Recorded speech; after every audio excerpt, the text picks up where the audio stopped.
Well, my friends, it does look like there's a combination that can beat Zenobia, but when we look under the covers at this particular report, there's more than meets the eye. Stick around in this video for a breakdown as to whether or not Zenobia YSS really would lose, on average, to Nebuchadnezzar Esong, a combination I never would have expected would be the one to take down the great unconquerable Zenobia.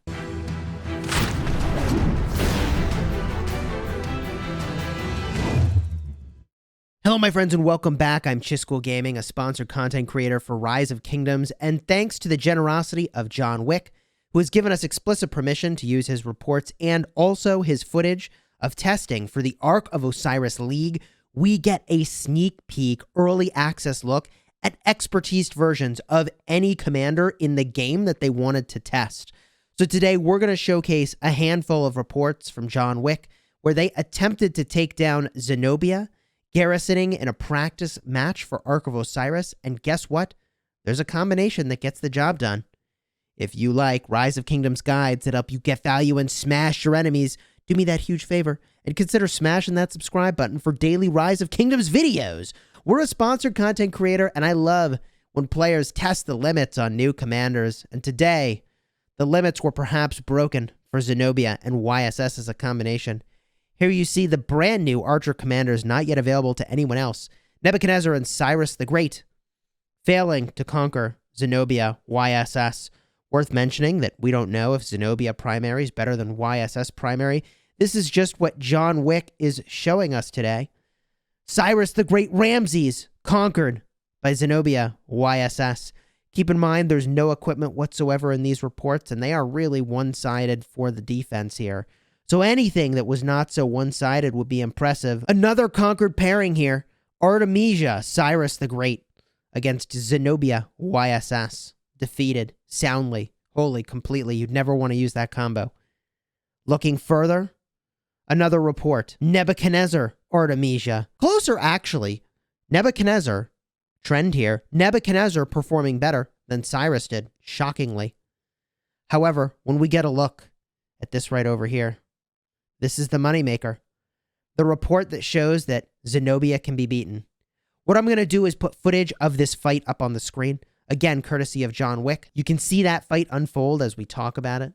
And it is pretty impressive to see that Nebuchadnezzar and Esong, I never would have expected Esong to be the commander that is beating Zenobia with YSS. However, there are some things that we discovered when we looked in detail at this report that were fairly shocking, things that were really lucky for the Nebuchadnezzar and Esong combination, and really unlucky for Zenobia. I want to talk about what some of those things were, whether or not we think this pairing would really work in a KVK scenario, and if this report alone will be enough information to say, hey, you know what? Nebuchadnezzar's the key. I'm going to go expertise them.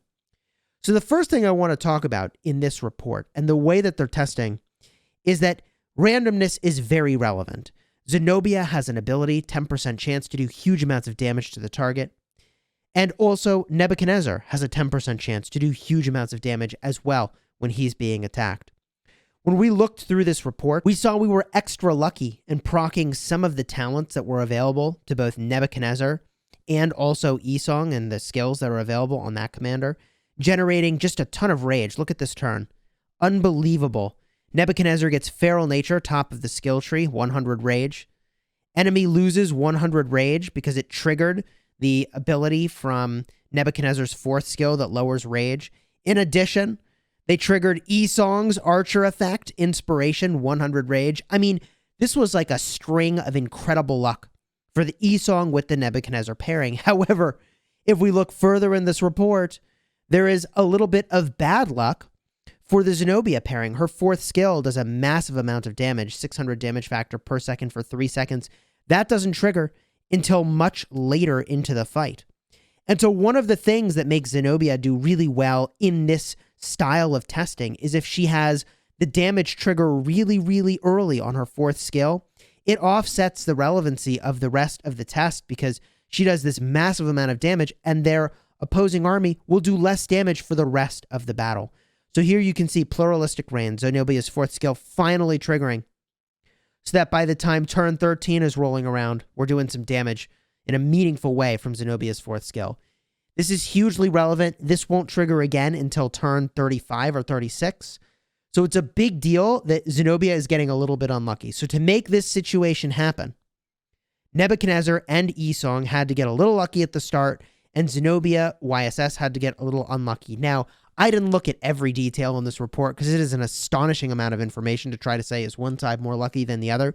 So let me go to something that's simply a fact and true of this situation that is not true of your KVK, that is not true of a real rally and garrison situation. If we go and we look at the skills on these commanders, very, very importantly, in the garrison, we've got YSS. And guess what, my friends? YSS gets stronger when he gets weaker. 20% extra damage when less than 50% of troops remain. Well, if you have YSS in a reinforced garrison, the majority of that prolonged fight is going to be with him having this buff active. 20% damage. So if we actually had this fight run for a long period of time, if we look at that report again, the difference here was only 20,000 troops for severe wounds. So I would estimate that the YSS would actually win in a longer fight and have the more favorable trade against the Nebuchadnezzar Esong. That's just my hypothesis, may or may not be actually true. But regardless of how you slice this, the Nebuchadnezzar Esong is one of the first combos we've seen even get lucky against the Zenobia YSS. So it's still noteworthy, and it's still worth getting a closer look at why this combination seems to be working. The first thing I want to call your attention to as an obvious choice here is Destiny as a skill that is on Esong, increasing all skill damage by 50%. Well, Esong does a lot of skill damage. He generates rage, and he boosts skill damage, but that's all Esong does. Worth mentioning that if your rally were getting swarmed, you do some pretty good work with the AoE damage to all of those swarmers. And if we look at Nebuchadnezzar, what does he do? Why would this work against Zenobia? First of all, he does huge amounts of skill damage to the target. 2,000 damage factor to the target when expertised. That is a lot of damage factor to a single target, and it is boosted by Esong's fourth skill, but there's more skill damage.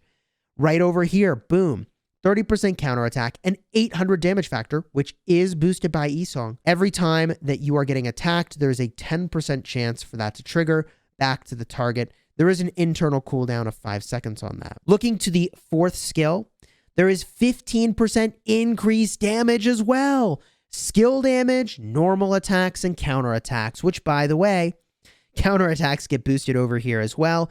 And he's got a solid 30% archer defense to round this thing out. What I also thought was very noteworthy about the talents that they had chosen here is that they chose talents on the Nebuchadnezzar Esong that honestly are very, very focused on generating rage. They are trying to get the active skill of Nebuchadnezzar to fire off more frequently, which I think is an interesting choice, given that you have Nebuchadnezzar reducing the rage of the enemy, Esong generating rage, the skill tree generating rage, and every time you use your active skills, yeah, you generate more rage. So I see what they're doing there with generating a rage engine, and that seems to perform well.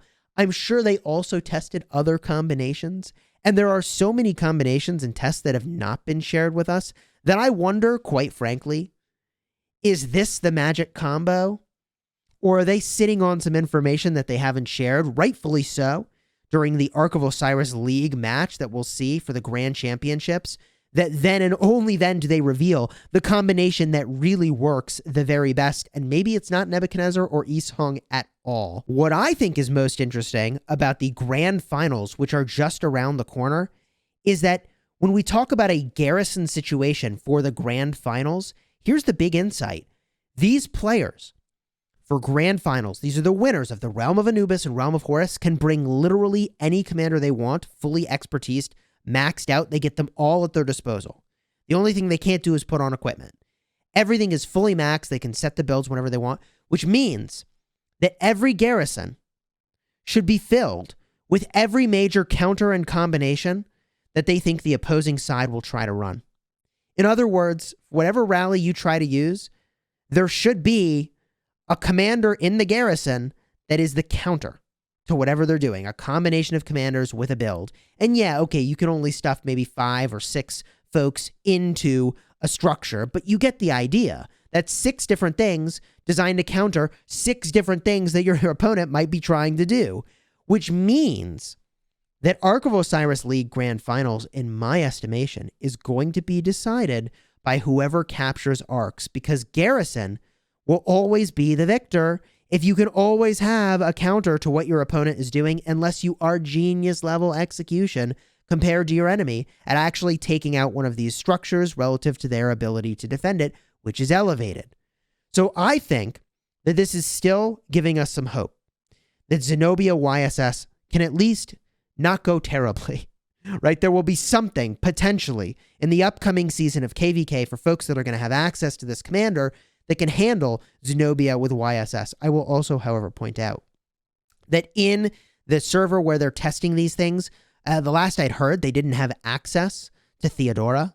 For whatever reason, she wasn't in there, which means it could just be that perhaps Theodora is better. I don't think that's necessarily the case, because I don't think these commanders are really doing a lot of debuffing. I don't think that what she's doing would be a great answer to this. And Theodora, coincidentally, is only really valuable or exceptionally valuable when she is above 50% strength. So for a garrison that is not getting reinforced like this, she actually does a bunch of elevated damage, which is really good. But for a KVK-related situation, the relevance of that is going to decrease because you're going to very quickly get below 50%, whereas YSS only gets better when he gets weaker. With all of that said, I would be eager to hear down below in the comments what your thoughts are about this pairing, Nebuchadnezzar and Esong. And can we all just appreciate for a moment?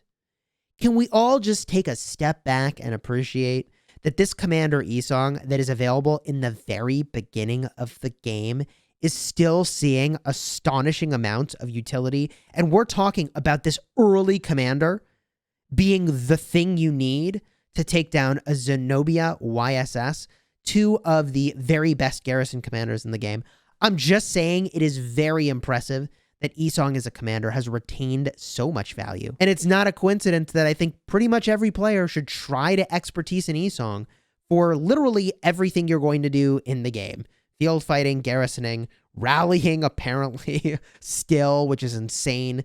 Canyon, all of it. He does literally all of it. I'll wrap up this video by adding one more important thing about testing in Osiris, which is that this is a flawed test environment. You have a 200% attack boost, which is definitely going to skew the way that combat would work out. And although in KVK you get a 50% attack boost, this is still a very different situation than what you have in your home kingdom. Nothing here is getting reinforced, so these are not long-running rallies, which would give us a much better indication of how things perform. And again, there's no equipment involved. So although they can normalize sort of for things like civilization, I'm pretty sure they did use an archer civilization here for the attacker and not for the defender. And even though I like to do a lot of testing in Ark of Osiris because there's no repair bill, this is not the sort of testing that I would go and bank everything on being the answer to how your KVK will work out. If there are any other combinations you would like to see, do me a favor, drop that into the comments. We'll follow up with John Wick and see if perhaps they can run those tests for us. And my friends, allow us all to give a huge thank you to John Wick for preparing and allowing us to use this footage. There'll be a card up in the top. Recommend that you go check out his channel. Consider subscribing. And until next time, you have fun smashing the kingdom.